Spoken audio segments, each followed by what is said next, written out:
Today I wanted to talk to you about the UR20, which has a 20 kilogram payload and nearly 2 meter long radial reach, simulating machine tending with our partner Versabuilt.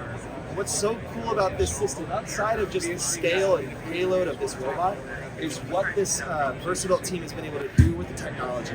And that is, they're able to pick up very complex geometries and load the entire work holding piece, the actual gripper and the vise mechanic, into our mock CNC machine and simulate all different kinds of metal cutting jobs. So you can see here as the robot has picked its part, it comes down and is going to simulate a washout. So it's, you're assuming the part has coolant, chips all over it, and obviously it's not going to be good to load a part with that kind of stuff on it. We need to clean it.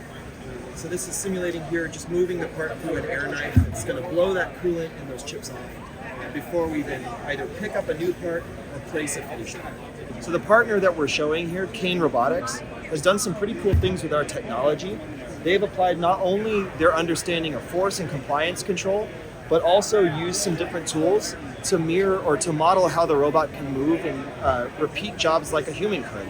So they use some advanced AI algorithms to get replicate surface finishes that a human being could do. They're capable of all different kinds of surface finish jobs.